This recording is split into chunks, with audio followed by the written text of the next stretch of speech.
Ada yang tahu? Sekumpulan fakta. Sekumpulan fakta. Ada lagi yang tahu? Silakan. Angka. Angka. Ada lagi yang tahu apa itu pengelolaan data? Selain apa tadi? Sekumpulan fakta. Selain juga sekumpulan angka. Ada lagi apa? Apa? Apa? Teks. Sekumpulan teks, sekumpulan fakta, sekumpulan data. Sama saja.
gambar.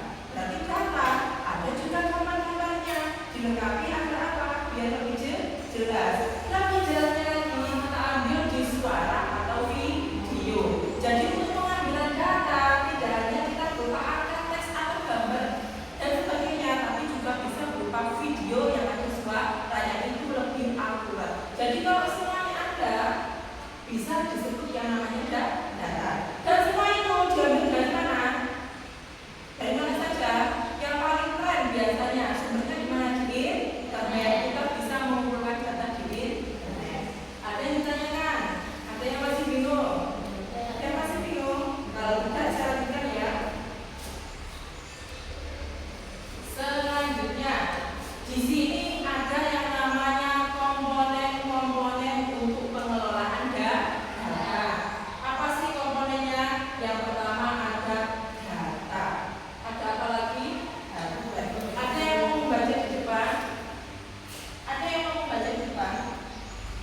Silakan angkat tangan. Ada yang mau membaca? Ya sudah, silakan baca. Apa lagi? Hardware. Terus apa lagi? Terus? Apa lagi? Terus? Keamanan data.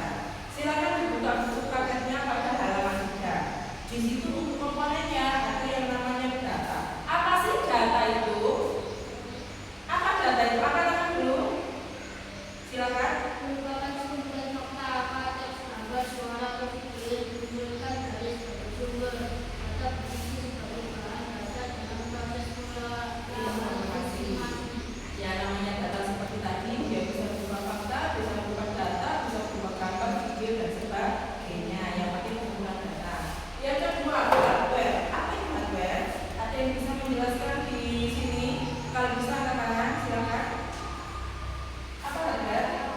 Fisik dari sistem komputer yang dapat digunakan dalam pengelolaan data. Komputer, server, perangkat penyimpanan, perangkat jaringan, perangkat keras berperan dalam menjalankan proses penyimpanan dan memproses data. Hardware. Benar sekali. Silakan untuk yang hardware. Hardware ini adalah komponen fisik dari sistem komputer. Jadi seperangkat alat keras ya. Contohnya hardware itu bisa berupa komputer. Apalagi server. Ada juga apa? Perangkat yang digunakan untuk apa? Penyimpanan perangkat jaringan. Itu namanya hardware. Ada yang bisa menjelaskan tentang software? Angkat tangan. Silakan.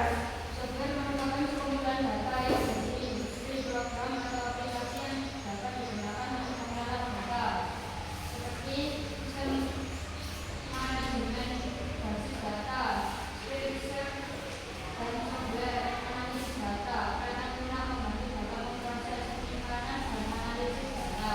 Ya, sudah. Jadi yang namanya hardware itu dia ini merupakan sekumpulan data yang berisi instruksi atau program-program atau aplikasi yang digunakan untuk data. Jadi yang namanya software ini aplikasi yang digunakan untuk pengumpulan data.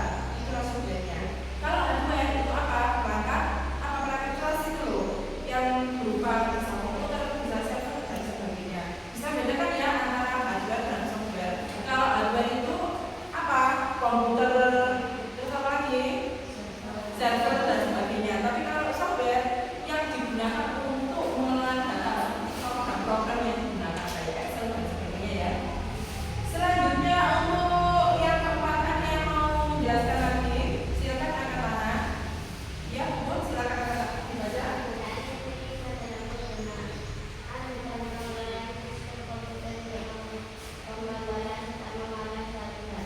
Ya, sudah. Jadi Blender ini pengguna terlibat penggunaan sistem komputer yang untuk digunakan serta mengolah suatu data.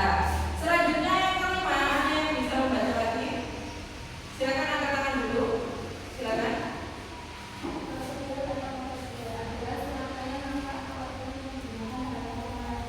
Di sini adalah serangkaian langkah atau aturan yang digunakan dalam pengelolaan data. Selanjutnya yaitu tentang penyimpanan data. Bisa dibantu saya untuk membacakan yang penyimpanan data? Ya, silakan. Data adalah media atau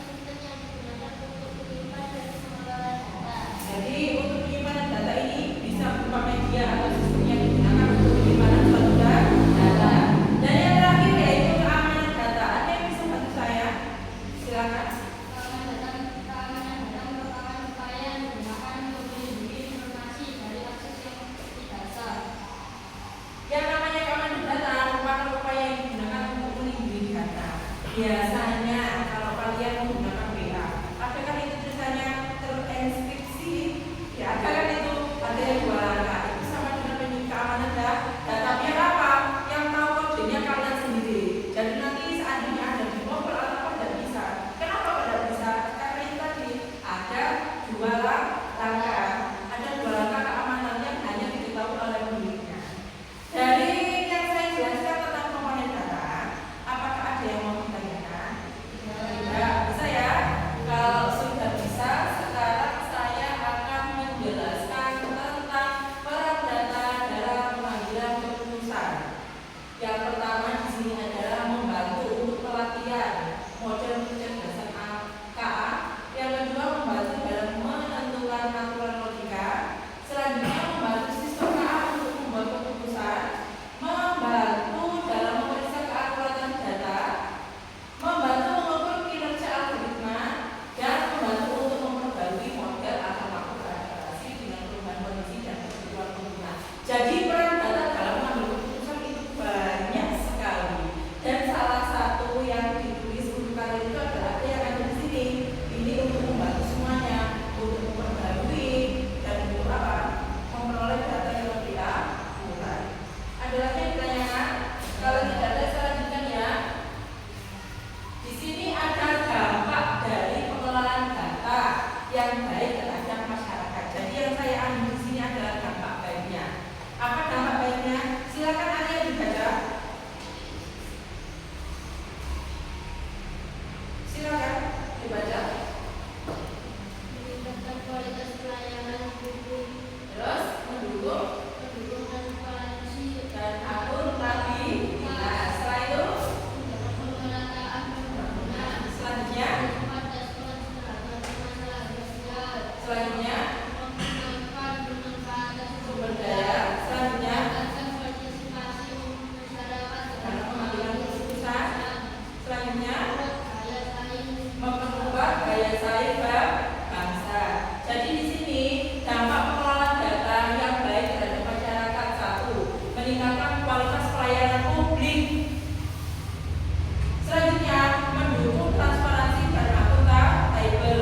Selanjutnya apa lagi? Untuk mendorong pemerataan pembangunan. Selanjutnya, mempercepat transport sosial. Jadi kalau ada data, kita tidak usah apa teknis data. Kita tidak usah bingung atau mencari data yang lama-lama, atau data yang lama bisa dikumpulkan ini yang baru, ini yang lama. Jadi kumpulan data gunanya seperti itu untuk mempermudah kita. Ada yang ditanya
Sudah? Silakan dijaring untuk kelompok 1 yaitu mencari jenis-jenis data. Untuk kelompok 2 silakan mencari sumber-sumber data. Silakan ya, untuk kelompok 1 saya kasih waktu 10 menit untuk mencari jenis data berdasarkan jenis pengelompokannya dan jangan lupa contohnya. Untuk yang kedua berarti sumber-sumber data yang dimasukkan berdasarkan pengelompokannya.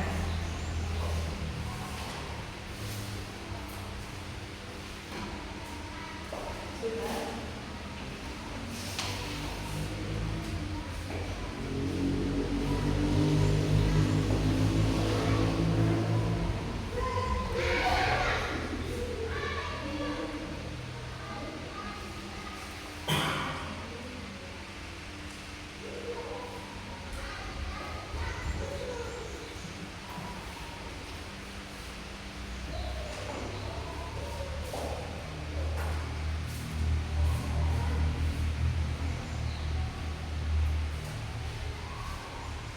Ada yang sudah selesai? Silakan ditulis.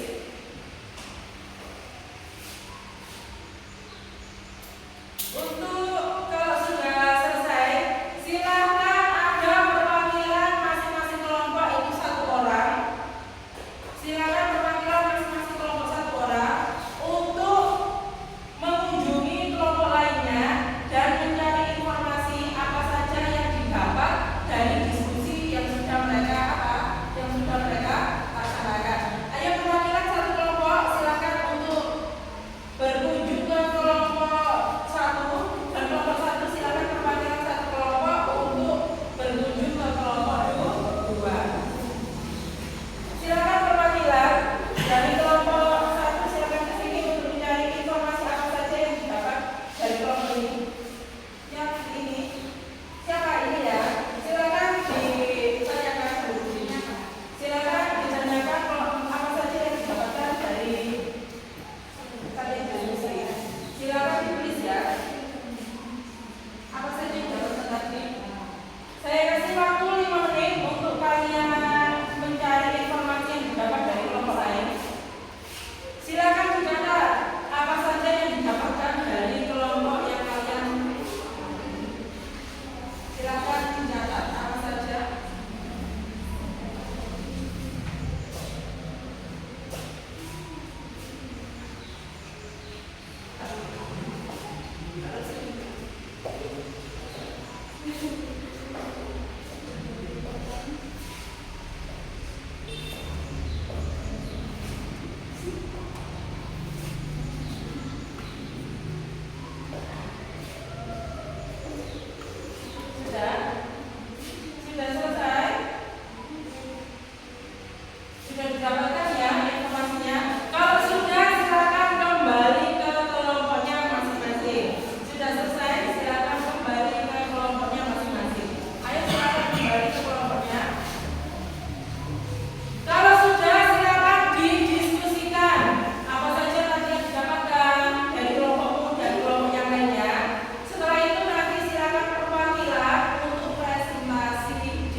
Silakan kelompok 2. Silakan dimulai. Kami dari kelompok 2 akan Salam dulu. Assalamualaikum warahmatullahi wabarakatuh. Waalaikumsalam warahmatullahi wabarakatuh. Kami dari kelompok 2 akan menjelaskan tentang jenis-jenis data. Data adalah jumlah fakta atau apa yang bisa ditemukan untuk pertanyaan dan membuat jenis data berdasarkan sumbernya data primer, data sekunder. Contoh-contohnya data primer sekunder belum? Data primer, observasi, 2 wawancara, 3 kuesioner. Kuesioner. Selanjutnya, Jenis data berdasarkan sifatnya. 1. Data kualitatif, 2. Data kuantitatif. Jenis data berdasarkan cara pengumpulannya. 1. Data internal, 2. Data eksternal. data internal sama data eksternal. Dari presentasi yang didapatkan di kelompok 2, adakah yang mau menanggapi? Silakan. Sudah bagus. Kelompoknya sudah bagus. Jadi untuk jenis-jenis data tadi, jenis data yang pertama siapa yang berdasarkan sumbernya? Jenis data apa? Apa saja? Data primer, Data primer sama data sekunder. Untuk yang kedua, jenis data berdasarkan sifatnya tadi apa saja? data kualitatif dan data kuantitatif. Data kualitatif dan data kuantitatif. Selanjutnya untuk jenis-jenis data berdasarkan pengumpulannya tadi apa? Data internal dan data eksternal. Data internal dan juga data eksternal. Dari yang sudah dipaparkan presentasi dari kelompok kalian ini sudah bagus, sudah jelas semuanya ya. Mungkin ada yang mau menanggapi? Sudah jelas? Sudah bagus juga ya. Kalau sudah dikasih apa? Dikasih B, kasih O, kasih B. Wow, keren. Wow, keren. Tepuk tangan untuk kelompok 2. Wassalamualaikum warahmatullahi wabarakatuh. Silakan kembali. Selanjutnya silakan untuk kelompok 1 mempresentasikan hasil kelompoknya di depan kelas. Silakan untuk kelompok 1 untuk presentasi di depan kelas. Silakan. Ayo silakan untuk kelompok 1. Silakan di depan.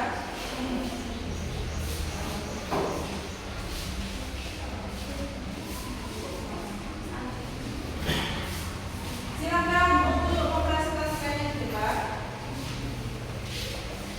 Silakan berkumpul masing-masing kelompoknya. Silakan dipresentasikan. Assalamualaikum warahmatullahi wabarakatuh. Waalaikumsalam warahmatullahi wabarakatuh. Jadi, kami dari kelompok 1 mau mempresentasikan tentang sumber-sumber data. Ya, kita harus mengisi data. Silakan dibaca.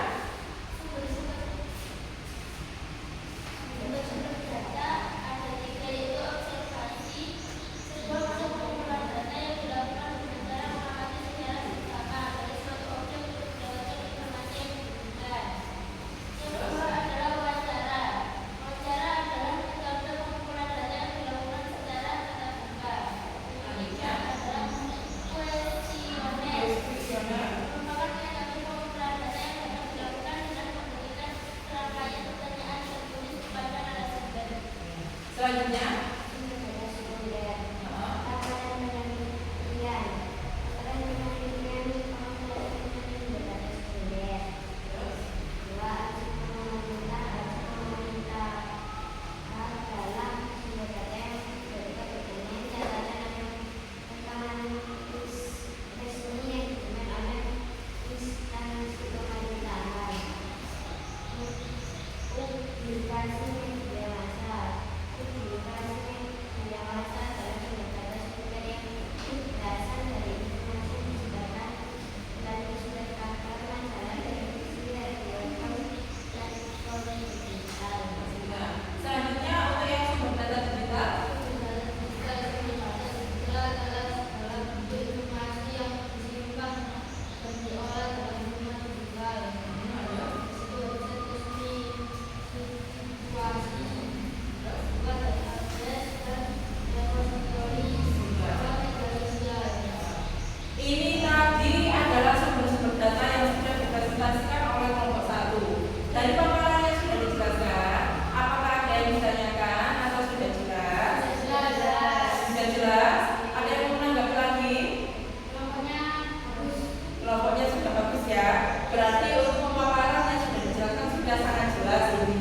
Tadi sumber-sumber data, apa saja sumber data? Ada sumber data primer, ada sumber data sekunder, dan ada sumber data digital. Untuk yang sumber data primer tadi contohnya apa saja? Apa saja yang ada di sumber data primer? Apa saja sumber data primer tadi? Yang pertama ada observasi, yang kedua ada wawancara, yang ketiga ada kuesioner. Untuk sumber data sekunder apa saja? Laporan penelitian, apalagi arsip pemerintahan, terus apa lagi? Publikasi media sosial, dan yang terakhir yaitu buku jurnal ilmiah. Untuk yang terakhir sumber data digital, apa saja sumber data digital? Website resmi institusi.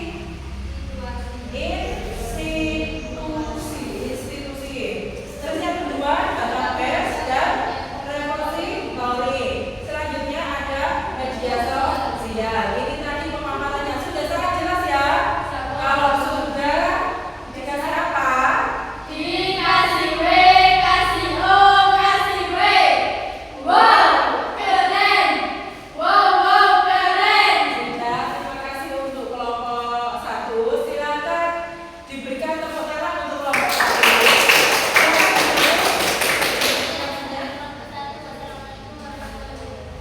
Waalaikumsalam warahmatullahi wabarakatuh. Itu tadi adalah penampilan dari kelompok 1. Terima kasih untuk kelompok 1 dan kelompok 2 sudah menyelesaikan tugasnya dengan baik.